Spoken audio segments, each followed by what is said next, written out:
স্বধর্ম আচরণ করলে বিষ্ণু ভক্তি হয়। উনি বললেন না, এটা নিয়ে দরকার নাই, কথা বলবে না, চুপ করে থাকুন। হ্যাঁ, উনি হয়তো বাড়ি একটু কথা বলতেছে, নাতিপুতি বাড়ি রয়েছে, নাতিপুতির একটা টান আছে না, দেখবা সন্তানের পরে যতটা টান না থাকবে, যখন বয়স হয়ে যাবে তখন নাতিপুতির বসে বেশি টান হয়। হ্যাঁ, সন্তান যদি 5 দিন বাড়ি না থাকে তাতে অসুবিধে হয় না। নাতিকে যেই মানে মামা বাড়ি যায় তখন ফোন দেয়, এই শালা কয়দিন থাকবি, আমি এই দিনে মরিয়া যাচ্ছি, তুই আসবি না? কারণ যখন বয়স মানুষের বয়স যখন শেষ পর্যায়ে, তখন বৃদ্ধ মানুষগুলো শিশু স্বভাব হয়। তখন তার কোনো চাওয়া পাওয়া থাকে না, কোনো চাওয়া পাওয়া থাকে না। কারণ আমি দেখেছি সংসারে আমরা সবাই এক সময় প্রচুর চাওয়া পাওয়া থাকে, সবার থাকে, কিন্তু বয়স যখন শেষ হয়ে যায়, যখন আর চলতে পারে না, তখন কিন্তু আমাদের এমন একটা সময় আসে যে চাওয়া পাওয়া থাকে না। কিন্তু আমি করি বর্ণনা, শ্রেষ্ঠ জনম আমরা মানব জনম পেয়েছি কিনা এর উপরে আর কোনো জনম নাই। কিন্তু যত জীব সৃষ্টি করেছে সব থেকে এই মানব জাতি বাঁচার জন্য বয়স কম দিয়েছে ঈশ্বর, কিন্তু কর্মগুণী এই মানুষ বেশি বয়স নিয়েছে। আমি খুলে বলি সবাতলে, শাস্ত্র গ্রন্থ পড়লে পরে দেখা যায় তার ভিতরে ঈশ্বর যখন পৃথিবী সৃষ্টি করার পরে তখন প্রত্যেকটা জীবকে যে যত বয়স চেয়েছে পৃথিবীতে বেঁচে থাকার জন্য, যে যত বয়স চেয়েছে তার তত বয়স ঈশ্বর দিয়ে দিয়েছে। সবার শেষে এই মানব জাতি যখন ভগবানের কাছে যায়, ভগবানের কাছে ডাক দিয়ে কয়, ভগবান আমাকে বয়স দাও, আমি পৃথিবীতে, সুন্দর পৃথিবীতে অনেকদিন বেঁচে থেকে তোমার নাম গুণাগুণ করতে চাই। ঈশ্বর ডাক দিয়ে করে বর্ণনা, তোমরা তো মানব জাতি কিনা সর্বশ্রেষ্ঠ জীব, তাহলে তোমাদের জন্য আমার বয়স হচ্ছে 5 বছর। আপনারা জানেন এই তো, ভগবান কিন্তু আমাদের মাত্র 5 বছর বয়স দিয়েছে। তখন মানব জাতি ডাক দিয়ে কয় যে আমরা যদি সর্বশ্রেষ্ঠ জীব, তা আমাদের কেন 5 বছর হবে? কথা নাও, ভগবান বয়স আরো বাড়ায় দাও। তখন ডাক দিয়ে করে বর্ণনা, এই 5 বছর থাকলে কিন্তু ভালো হয়, বেশি থাকতে যেও না। যদিও সুন্দর পৃথিবী হয়, এমন এক সময় আসবে তখন এই পৃথিবী ছেড়ে যাওয়ার জন্য ব্যাকুল হয়ে যাবে। তখন বলবে, গোবিন্দ তুমি কোথায়, আমাকে তাড়াতাড়ি তোমার কাছে নেওয়া চাই। মানব জাতি কয়, না না না, আমাদের বয়স বেশি দাও। এইভাবে যখন ভগবান এবং মানবের সঙ্গে কথা হয়, এর ভিতরে একটা বান্দর গাছের নাম দিয়ে ভগবানের সামনে এসে দাঁড়িয়ে কয় যে, ভগবান আমাকে বানর জন্ম দিয়েছো, কিন্তু আমি যখন বানর জন্ম পেয়েছি, আমি গিয়ে দেখলাম যে আমার বসবাসের জায়গা ভালো না। আমি বানর জাতি, আমার বসবাস করতে হবে কোথায়? বন জঙ্গলে, গাছের আগায়। ঝড় বৃষ্টি রোদ সমস্ত আমার শরীরের উপর দিয়ে যাবে। তাহলে আমার যে এত বয়স দিয়েছো, আমি এই বন জঙ্গলে থেকে ফলমূল আহার করে আমার এত কয়েক বছর বেঁচে থাকার ইচ্ছা নাই। মনে আছে ভাবো, আমিও মানব হয়ে পৃথিবীতে আসতে চাই, এই জন্য আমি বানর, তো আমার বয়স একটু কমাই দাও, এত বয়স আমি লাগবে না। তখন ডাক দিয়ে কয়, মানব তুমি কি বান্দরের বয়স নেবা? কাছে হ্যাঁ নেব। তখন ওই বান্দরের কাছ থেকে 20 বছর বয়স মানবকে দিয়েছিল। বলছে না, এই 20 বছর নাও, তোমাকে দিলাম 5 বছর, কিন্তু কথা দিও এই 5 বছর আমার দেওয়া বয়স। এই 5 বছরের ভিতরে যদি কোনো কর্ম করো, আমি বলেছিলাম চিত্রগুপ্তরে, ওই 5 বছরের ভিতরে খাতায় কোনো পাপ পুণ্যের হিসাব লিখবা না, কিন্তু মানব জাতির ভিতরে। এই জন্য 5 বছর পর্যন্ত যে শিশু থাকে, যা অন্যায় করে, ভগবান চিত্রগুপ্ত যে করে দিয়েছে, মানা এদের পাপ পুণ্য লেখা যাবে না। লক্ষ্য করে কথাগুলো লক্ষ্য করে শুনে। কিন্তু আমি বলি তোমার কাছে, এই 5 বছরের পরে যে জন্ম তুমি নিয়েছো নিজে করে, এর ভিতর যদি পাপ পুণ্য করো তাহলে কিন্তু ক্ষমা হবে না। তা ছিল 5 বছর। এই 5 বছরের পরে বান্দরের কাছ থেকে 20 বছর নিল, হলো কত? 25 বছর। 25 বছর যখন হয়, মানব জাতি কয় এই 25 বছরে হবে না, আরো একটু বেশি বয়স হলে ভালো হয়। আমরা আনন্দ করবো, বিশ্ব বসুদায়, কিন্তু আমি করি মানা, তোমরা তো আনন্দ করবে না, তোমরা পরের ক্ষতি করবা, এই জন্য বেশি বয়স নিয়েছো। কি বলবো আপনাদেরকে? তাহলে এর ভিতরে হঠাৎ করে একটা গাছ হেঁটে আসে। গাধা হেঁটে এসে ঠাকুরের কাছে কয়, চোখের জল দিয়ে ঠাকুরকে করেছে বর্ণনা, ঠাকুর তুমি আমাকে গাধা জন্ম দিয়েছ, আমি পরের মরবই, আমি পরের উপকার করি, সারা জীবন উপকার করে যাব, কিন্তু আমার নাম দিয়েছে গাধা। একটা গরু সে একটা পরিবারকে বাঁচিয়ে রাখে, নিজের বাচ্চাকে দুধ না দিয়ে তোমাকে দুধ দিয়ে দিচ্ছে। সে যখন বিষটা ত্যাগ করছে, গোবর ত্যাগ করছে, সেটাও মানুষের প্রয়োজনে রাখছে। ডাক দিয়ে করে বর্ণনা, শুধু গোবর না, আমাদের প্রত্যেকটা জিনিস আমাদের ভক্ষণ করে মানুষ মাংস আহার করে শান্তি পায়, এমনকি আমাদের গায়ের চামড়া দিয়ে পায়ের জুতো পর্যন্ত বানায়। এত উপকার করি মানব জাতিকে, কিন্তু সেই মানব জাতি আমার নাম দিয়েছে বলদ, আমার নাম দিয়েছে বলদ। ওই গাধা ডাক দিয়ে কয়, মনে আছে ভাবো, এই গাধা জন্ম নিয়ে পরের মোড় বইয়ে কত বছর ধরে খাবো, মনে আছে ভাবো, আমিও মানব জন্ম চাই, আমার এখান থেকে বয়স কমাই দেওয়া চাই। ওই গাধা বলছে আমারও কমাই দাও, কাছে কত, কাছে আমার কাছ থেকে 20 নিয়ে নাও। ওই পাশে 25, গাধা দিল 20, কত হলো 45। 45 বছর যখন হয় তখন মানবের মুখে একটু হাসি শোনা যায়, হাসি দেখা যায়, যে মনে করেছে বিবেচনা 45 বছর পৃথিবীতে বাঁচবো, কত আনন্দ করবো কিনা।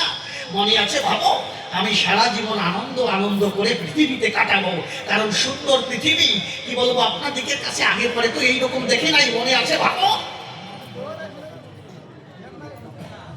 বাহ বাহ বাহ, আমার এই বাবা একটা আপেল দিয়েছে, একটা পেয়ারা দিয়েছে, ভালো বাবা, গোসাইনি দিকে ভালো হতে, পায়খানাটা বন্ধ হয়ে গেল।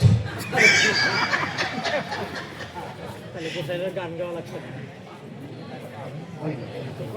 হরি বল না, হরি বল মন।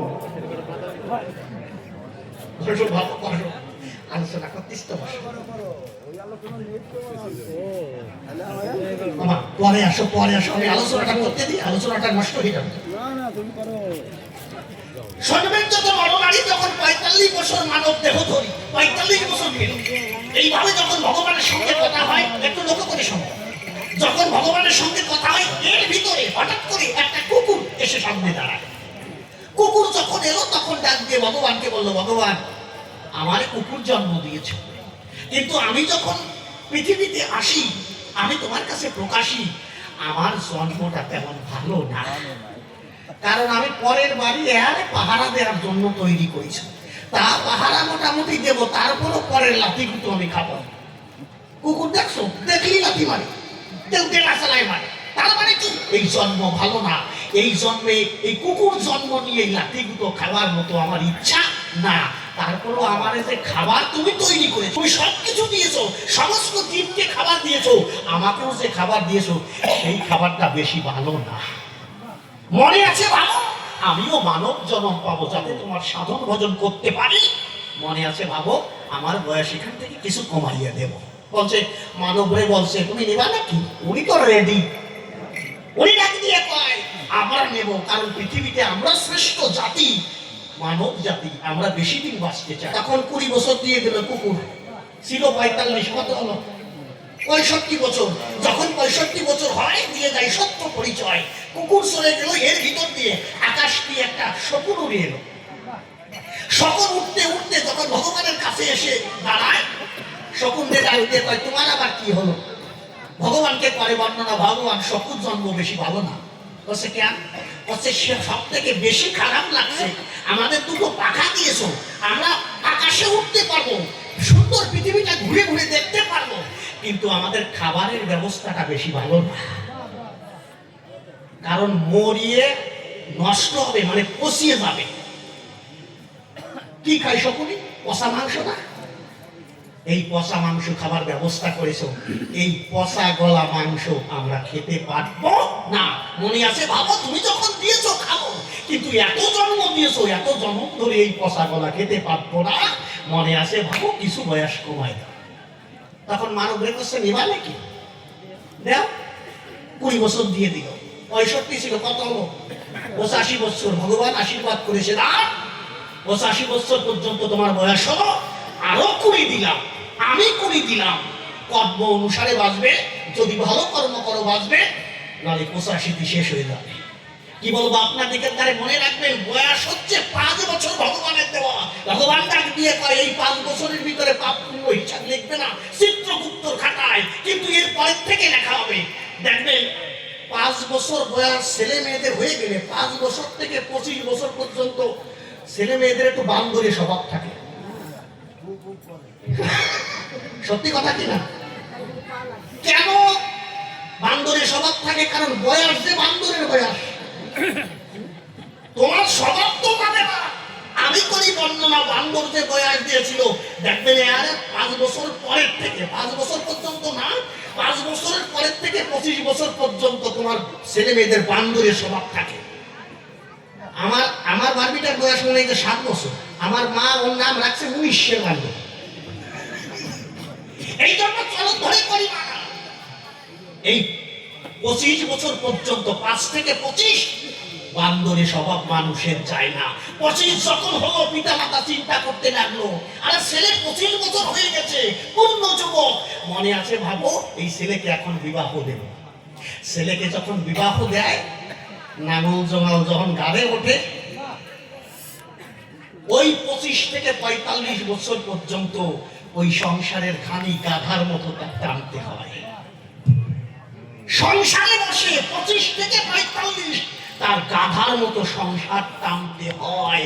বাবা মা ভাই বোন স্ত্রী পুত্র যারা আছে তাদের অন্ন জোগাড় করার জন্য কেউ বিদেশে যায়, কেউ সেন্টারিং কাজে যায়, গাধার মতো খেতে তার সংসার চালাতে হয়। খাটবা না, বয়স যে গাধা, বয়স যে গাধা।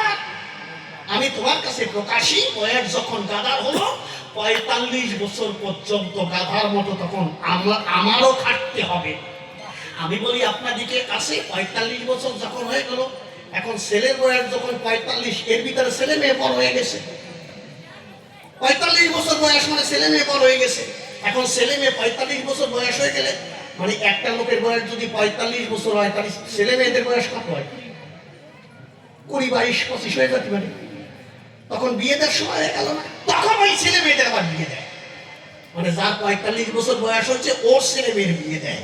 বিয়ে দেওয়ার পরে বৌমা যখন আসে ঘরে, এখনকার বৌমার কথা তো বলবো না, রং বেরঙের বৌমারা যখন বাড়িতে আসে, বাড়িতে আসার পরে বলছে, হে শুনছো কি বাড়ি নিয়ে সারা তোলা, ওই যে বাজারের পাশে কবিগান হচ্ছে, তারপর ওই আশেপাশে মেলা অভাব নাই, খুব সুন্দর সুন্দর জায়গা আছে, চলো আমরা ঘুরে আসি।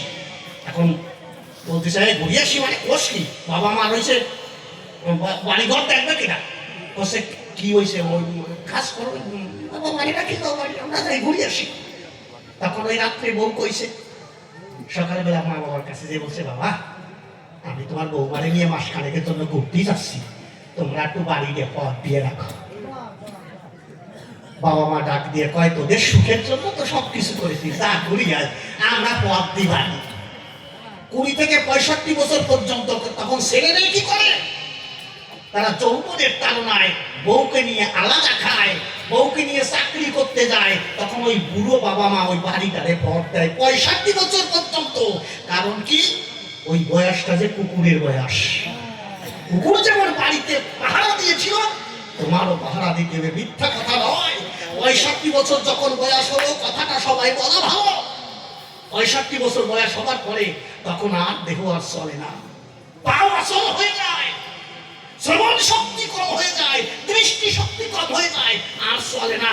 তখন যখন মাটিতে বসে, তখন হাঁটু ওই মাথার মধ্যে উঠে যায়। দেখবেন ওই শকুনের মতো তখন বসে, দেখবা বুড়োরা বসলে ঠিক পাবো 65 বছরের পরে, আরে শকুনের মতো শুরুটা এইরকম দিয়ে বসে। কারণ কি, 65 থেকে 85 বছর পর্যন্ত যদি তোমার আয়ু থাকে, বাঁচতে হবে শকুনের মতো করে, মিথ্যা কথা নয়।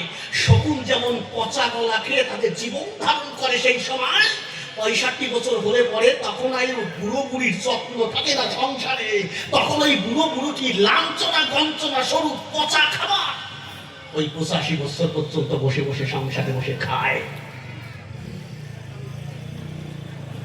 ওই শকুন যেমন পচা গলা খায়, আর ওই বাবা মারও তখন সংসারে লাঞ্ছনা বঞ্চনা বেশি কথা শুনে ওই সংসারের পচা গলা তাদের বসে খেতে হয়। এই হচ্ছে মানব জাতি, আমি বলি সবাই সম্প্রতি, একমাত্র মানব জাতি থেকে যদি মুক্তি পেতে চাও, এই জন্য গৌরাঙ্গ মহাপ্রভু ডাক দিয়ে করেছে বর্ণনা, কলির জীব তোদের আর ভয় থাকবে না, যত বয়সী থাক না কেন, একমাত্র নামের মাধ্যমে উদ্ধার হয়ে যাবি। হরে কৃষ্ণ হরি বলে রাধা কৃষ্ণের চরণ তলে তুই একবার নামের মাধ্যমে উদ্ধার হয়ে যাবি।